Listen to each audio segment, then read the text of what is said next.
Hello everyone, this is Derek. I'm back at you. It's been a while since I post. Some of you may be wondering why my eyes are closed. It's because I'm totally blind. I told y'all the story on that. I didn't finish that story.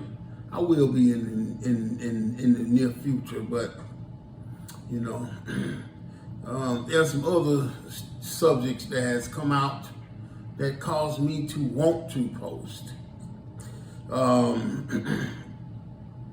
One of the subjects that I want to mention is this story that I've been hearing about Pastor Marvin Sapp and how he been telling people to, when he locked people, he told the ushers to lock the doors and not let the people out. And he was asking for money from X amount of people, so many people, and he should get so much money.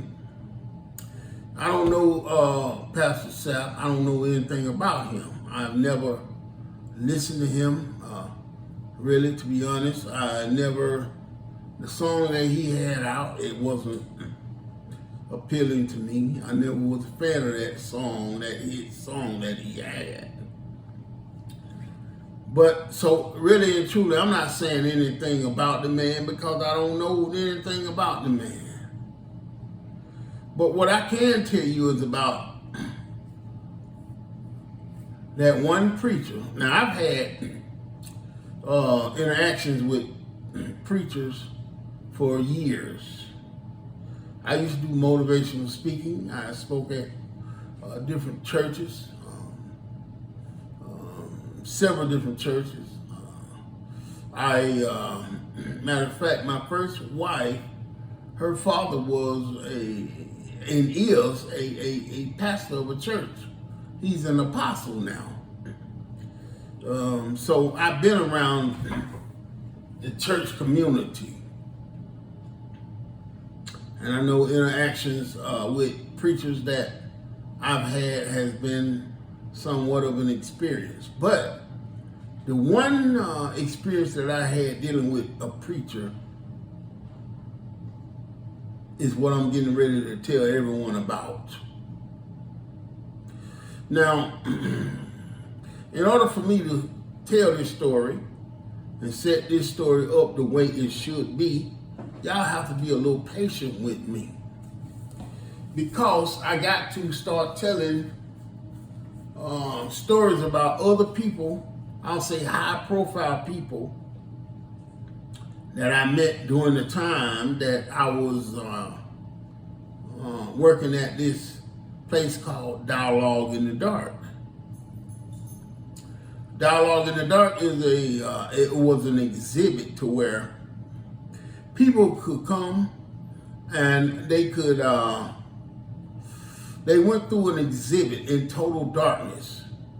But in order to go through the exhibit, they had to be led and guided by a not a totally blind person, but a person that had been trained to lead a person in total darkness. I had been trained to lead people through the tour in total darkness. I also live in total darkness every day of my life. So really and truly, me being trained to do that really came easy to me because this is my life. Now, when I worked at Dialogue in the Dark,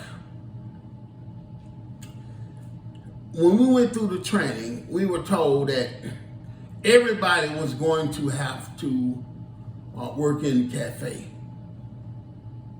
But every day that we would have, I went to work, we had groups to come through.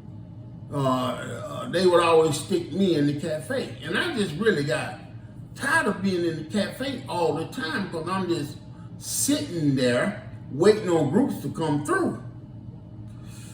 And I do my pitch, introducing them to the cafe and and what we had to offer in Total Darkness. Now, when people would get to the cafe at that time, and being at that point of the tour, the one thing that I would do would be to introduce them to where they would be able to experience their sense of taste in Total Darkness. A lot of times people would get there and they would be like, they had to purchase the beverages that we had.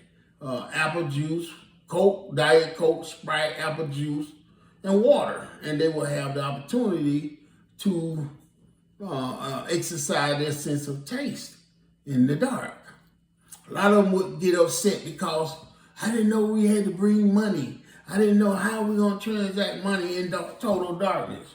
Well, we had a machine that we could slide the money through, and it'll tell what denomination of that bill would be. And when I would demonstrate that to them, they would be so amazed that we had that capability. One reason they would want to keep me in the cafe, I learned, because one day I said, why y'all always want to put me in the cafe every day? They said, and one of my, the co-managers came to me, she said, Derek, you know why they want to keep you in the cafe every day? I said, why? She said, because Derek, every time you turn your money in, she said, you have $100 bills in your money, you have 50s, 20s, 10s, 5s, all that be in your money. She said, but everybody else, when they turn in their money, is only $1 bills. I said, oh yeah? She said, yeah, that's why they keep you in the cafe every day. But see, the one thing about it was, when the group would come through, and we had a lot of school groups, and man, we had, people come through, and they would be asked to pull out money, and a lot of them didn't know what bills they were pulling out. And when they didn't ask to send it through the money identifier, they thought it was a $1 bill. And they would leave, and they wouldn't even think about checking their money or whatever. And, but in my bill, I didn't ever, my coworkers would send the money through the money identifier during the breaks. And when they came across a $100 bill or 50 or 20 or 10 or whatever, they would replace those bills with a $1 bill. I never did do that. I didn't ever want to be tempted to do something like that. So I never did check the bills. So when I turned in my money, what was in there was what belonged to them. It didn't belong to me, and I was not going to be tempted to take those folks' money. Whatever they did with the money, that was their business. But every now and then, they would call me out of the cafe. They would call on the radio. Oh, Derek. I said, yeah. Come to the guide room or the break room. I say, okay. I come to the break room. They'll tell me, Carrie, my manager's name was Carrie. Carrie wants you to do this tour. She wants you on this tour. I said, oh yeah? She said, yeah. When we would have celebrities to come through there, celebrities or high profile people, they would want their best guy on the tour. And I was considered one of their best guys, if not the best guy.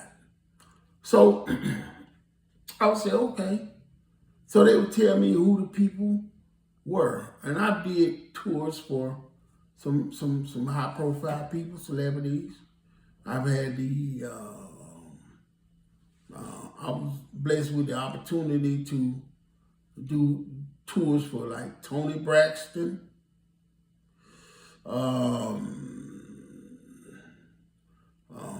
Dorian Wilson, the one from the Parkers,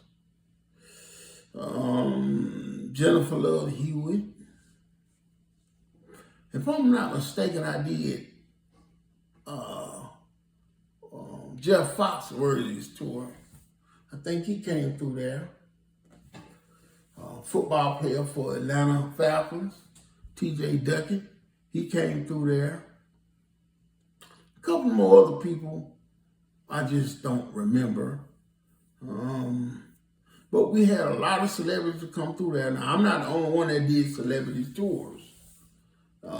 Some other guys, they did the celebrity tours as well.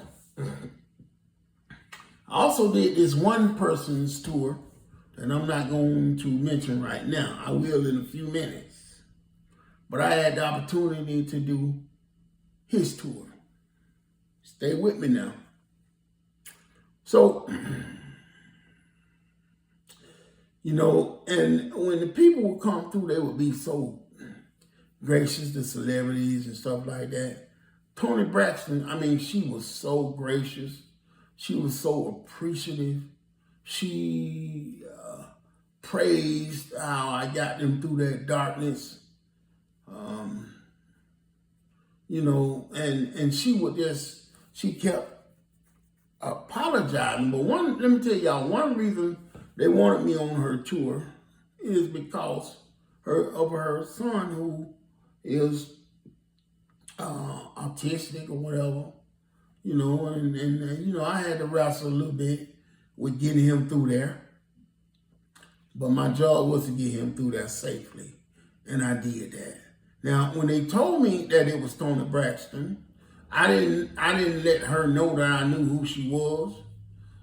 She had bought all of the spaces, so I only took her 2 boys, and this guy. I don't know who he was to her. That was none of my business.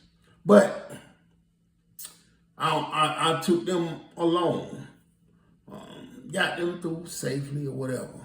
At the end of the tour, you know, I got her back through the light to the light or whatever. And when I walked out, she was standing there waiting to meet me. She wanted to meet me. She wanted to see who had successfully led her through total darkness. I'm going somewhere. Now y'all stay with me. Let me say, we had people to come through that darkness. People were so terrified, so paranoid about going through total darkness. I mean, I guess people you would think would be prejudiced, white people, white women, or whatever, they weren't prejudiced when it came to going through total darkness. I had this one lady, white lady, hug me from the time we started to the time we ended. She would not let me go. She was so terrified. I had to beg this lady to just stand in one position so I can go back and check to see if anyone was left in the gallery that we had just left. And I had to tell her, I promise, you stand right here and hold on to this until I come back, and I promise you I'll come right back to you and you can grab me again. And the time I got back to her, she just latched on to me, and she was terrified of being in total darkness. This is a whole nother world, let me tell you. Some people, I would dip back in the dark, ask, is anybody else there? Some people be like, oh yes, I'm here. Did you? You know, and I'd be like, hey man, didn't you hear me say, come with me, come to my voice? I mean, they just be so discombobulated in total darkness. But one day, I was in the cafe. Now here we go. They got on the radio. They said, Derek, you need to come out the cafe. Come to the guy room, to the break room. I said, okay. So when I got in the break room, they say, Derek, Carrie wants you on this tour. She said, I want Derek on this tour. And I said, okay, well, what's going on? She said, Derek, this is another high-profile person. I said, oh, yeah? I said, yeah. I said, who is it? She said, it's Creflo Dollar. I said, Creflo Dollar? She said, yeah. I said, oh, okay. Now, there were some other guys sitting in the guy room when they heard her say that.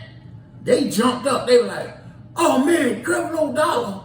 That's Creflo? Man, I want to do Creflo, man, tour and all this old stuff. My manager said, the co-manager said, no.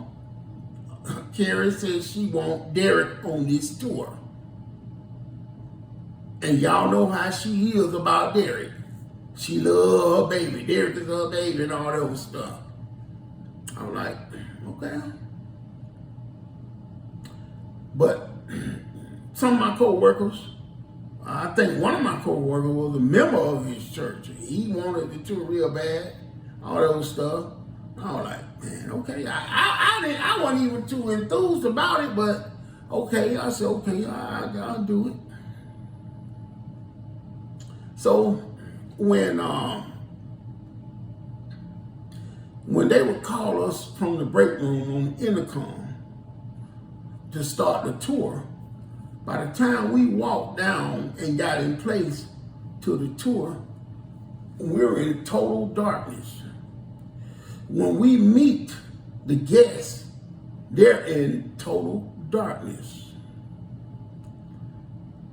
On this tour, there was 10 people. There's always, the max a tour could be would be 10 guests. That would be the max. Okay. On this particular tour, it was 10 people. And when the announcement went down introducing me as a guy, that's when I would take over and start talking. So I started talking. Hello, my name is Derek. I'll be your guide for today. Blase, blase, blase. I'm going to successfully guide you through this tour in total darkness. You know, what I would have you to do is I'll call your name toward my voice. I'll stick my arm out. You'll reach out, take my arm, and I'll guide you in the right direction on where you're supposed to go. I said, okay, is everyone ready? They said, yeah, that's okay. Stand up. I want everyone to come toward my voice. Everybody came toward my voice, and I told them I want them to tell me their name when they come past me. Everybody was walking past me. We had 8 white people. We had 2 black people. There was Creflo Dollar and his wife. Now, all the white people, they walked past me. They told me their name. Hello, hey, Derek, my name is John. Hello, my name is Carrie. Hello, my name is Susan. Hello, my name is... Everybody told me their name. My name is Becky. My name is Sally, all that old stuff. My name is John. My name... All that. Everybody telling me their name. My name is Daniel. Got to Creflo. He said, Dollar. That's what he said. I said, Dollar? He said, Dollar. I said, okay. All right, Dollar. Then his wife came. She said, Taffy, like that. I said, okay. All right, Taffy. She said, yeah. I said, okay. I guided him in the gallery and everything. So then I directed them to the right. They went around to the right, and then, you know, I'll tell the people to go ahead on and start exploring. They were feeling, you know, the first part would be the garden. So they in there, they smelling flowers and stuff like that. They're reaching out, feeling flowers and shelf and all that old stuff. And then there was a bed of flowers on around. I say about 3 feet high. So I told them, y'all going around. By the time I got everybody in, I asked everyone. I said, is everybody with me? I said, now y'all want everybody to come toward my voice. Everybody came toward my voice. I will reiterate, we're in total darkness. Complete darkness. Everybody came toward my voice. I walked them across the bridge. I told them, I started the first person and I went to the edge of the bridge and I said, come this way, follow my voice. They followed my voice. We were trained to say, is anybody else here? When I say, is anybody else here, I hear this one voice say, hey, I'm right here. I'm here. And I heard it coming from up high. And I said, say that again. Is anybody here? Yeah, I'm right here. I said, hey, don't move. I said, don't move, period. I walked back across the bridge and I went around and I said, hey man, what you doing up there? I did not tell anybody to step up on anything. I said, man, you about to break your neck. Let me tell y'all, 3 feet is a very dangerous height to somebody in total darkness. He was up about 3 feet. It was Creflo Dollar.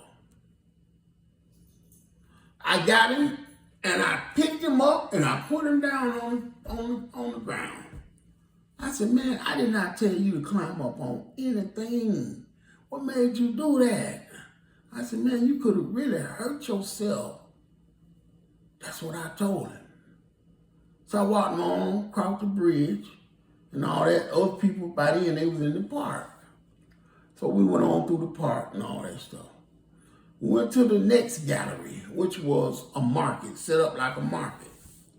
They had different fruits and vegetables in there. You could tell what you're feeling and stuff like that. They had coffee grounds in there. You could smell the coffee time you walk in the gallery. People, ooh, I smell coffee. People would be feeling fruit. Oh, there's vegetable. That's a butternut squash and all that stuff. They walk over to the refrigerator, open it up, they feel the coldness coming out, feel the different items in the refrigerator. They would feel that. We went through that gallery. We moved on to the next gallery, which this gallery was set up like a ship, a boat. So we walked on to that. I got everybody up on the boat. I did my little show that I did for everybody on the boat. I was telling them I would be trying to get their mind to imagine certain things, like a blue whale. And I would tell them the one thing that I would want to see, if I was able to see, if my sight were to come back, would be a blue whale. Why? Because a blue whale is 100 feet long. It's 200 tons. Its tongue is the size of an elephant. Its heart is the size of a Volkswagen. Its tail wings, fins, are the size of a small airplane wings. Its veins are so large that a human being could swim through them. And I would be telling them that to get them to imagine what they're seeing. And then the boat exhibit was on water, so we could move this oar and we could rock them, and they would be on water, so they were getting the feeling like they were out on the ocean. And then we would hit this little button, and the wind with the fan would come on, and it would feel like they were, breathing through the ocean. Just real nice. Okay. When that was over, I tell people to follow my voice. They come out on the other side of the boat. I would send everybody to the right, whatever. And then by the time I get everybody off the boat, the first person would be right at the position that I wanted them in. And I would walk over and stop everybody.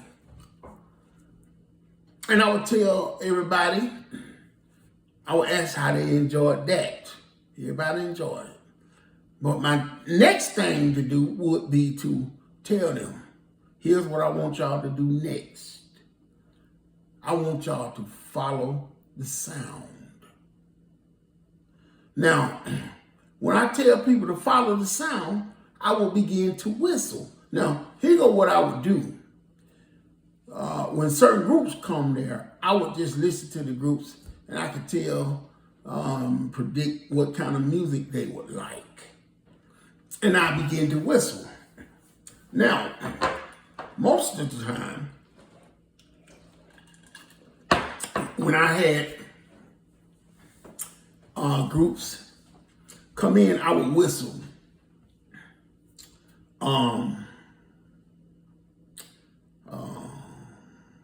What they call it, the national anthem.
I would whistle that with my groups, and I would be having them to follow the sound, and I would lead them to the next gallery. And they got such a kick out of what I would be having them to do. Now, some groups come in, I figure they wanted to hear some other stuff, some song or something. I would whistle that. I've been whistling since I was a little boy, so I can whistle anything. But this day, here I am gonna whistle, because I got the rev in my group. I'm gonna change it up a little bit. I see it.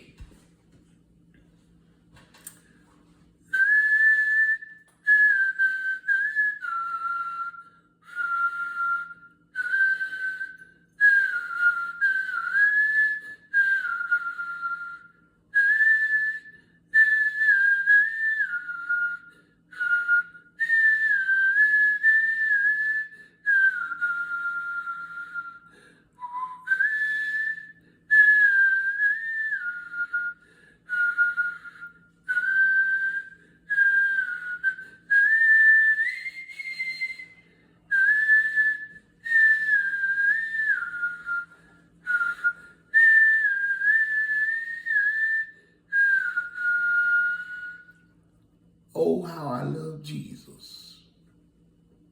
Now I got them in to the next gallery, which was the city. It sounded like cars are going across the street and everything. You know, I'm just trying to make this a pleasant tour for him and all this old stuff. Okay, we went through the city exhibit. We went to the cafe. Next time, they got another guy in the cafe to greet the people. That's where I usually be. But they took me out the cafe because of the Rev. High profile. They want to make sure he's protected. You see what I'm saying? They want to make sure he's with the best possible guy that he can be with to get him through there safely. Okay? So then, the bartender did her speech or whatever. I think it was a girl. She did her little speech and all that stuff. Then we went over and sat down at the table. When we sit at the table, that's when I give everybody the opportunity to ask me any question they want to ask me. And I tell them nothing is off limits. Whatever you want to know, I have ever wanted to know about a blind person, this is your opportunity to do so. Don't hold nothing back. Don't think anything is going to offend me. Ask me what you want to know. Oh, the white people. Hey, Derek, how did you become blind? Oh, well, I was shot in the face with a 12-gauge shotgun. As a matter of fact, I got shot 5 times. Twice with a 12-gauge, twice with a .357 Magnum, once with a 9mm. I'm so very blessed to still be alive. Oh, my God, Derek, how was that? How was that? Oh, man, that was a terrible experience. But I was conscious the whole time. I never lost consciousness. Wow, you didn't? These the white people now asking me these questions. You never lost consciousness? No, I didn't. I was conscious from the time I got shot to the time they got me to the hospital. Oh my God, Derek, how did you feel? I said, man, that was a scary moment because at that time I knew I was gonna die. I said, I just knew I was gonna die. I said, but what I did was, I said, God, I yelled out to my Lord and Savior, my God, and I said, God, please don't let me die like this. Lord, please don't let me die like this. Because see, my grandmother had me in church as a little boy. So all that came back to me because I knew that if I didn't call out to God, I would be dead. And I spoke to the Master himself.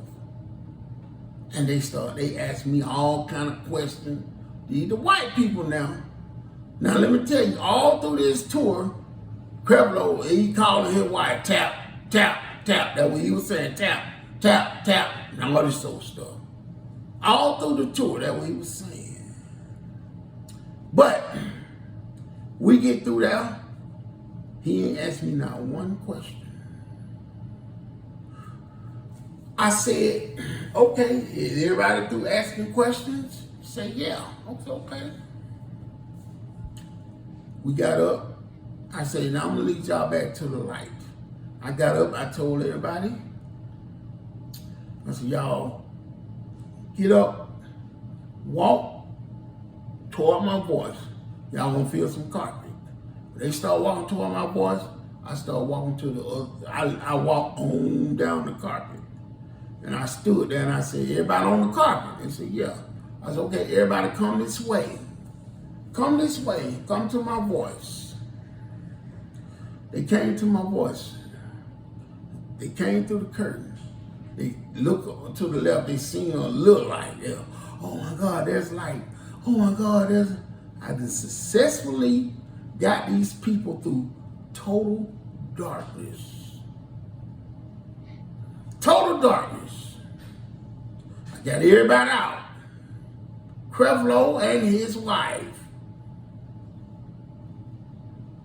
I step back in the curtain. I say, is there anybody else here? Anybody else here did my training? No, it wasn't nobody else. Nobody else there. I go back through the curtain. I go to the light. It's usually people are standing there to meet you, to see who just led them through total darkness. For an hour, the tour lasts an hour. But they want to then see who has led me through total darkness for an hour. Because see, at that time, for that hour, I was their God. Believe that. I was their God. Because they couldn't have got through that total darkness without me. People standing out in light, standing on the wall, they wanted to see me. They wanted to meet me. They wanted to shake my hand. They wanted to just see Derek. They want to see Derek. All 8 white people were standing there to see Derek. Shaking my hand, all this old stuff. Hugging me. Oh man, thank you so much. Oh my God, I don't know how you guys can live like that. I don't know how you can do that. Those 8 people. But the Rev, Creflo Dollar, and his wife, they had done left on out. Didn't even stay there to see and to meet me. Didn't even stay there to pray for me. None of that shit. Excuse my language on this one. None of that. And you tell me I didn't feel some kind of way because of that? Because I did. Because I wasn't expecting for him to do nothing for me, but at least acknowledge the fact that, and you just led me through total darkness. You see? He lead people through darkness, and he always asking them for money and all this old stuff like that. But the person who had led him through total darkness for an hour, that kept him from breaking his neck, he didn't even want to wait to even see what I look like. And believe me, let me tell you, he don't know what I look like until now. And it's if somebody get this to him. This is his first time seeing who led him through total darkness that day. And that was me. White people, let me tell y'all, when I went back in the guy's room, first thing them other guys said, man, you did the rail tour? Man, I know you got $100. I know you got $200 tip. I said, man, that nigga didn't give me shit. That nigga didn't give me nothing. They said, what? I said, man, that nigga didn't even stay to meet me. They said, what? I said, man, that nigga didn't even want to know what I look like. They couldn't believe it. I said, I'm telling you the damn truth, homie. But white folks, most white folks, when you do a tour and all that stuff for them, they want to give you some money, man. They want to tip you and stuff. I had this one white man, he said, hey, Derek, hey, I want to give you something. I said, hey, man, I can't. He said, what's that? He said, yeah, man, this money. I say, I can't take that, man. They don't let us take no tips. White dude said, like hell, don't nobody tell me what to do with my money. He said, Derek, you gonna take this money and you gonna give it, you gonna go and buy them girls something for Christmas, all that old stuff. He said, take this money, man. That's what he did.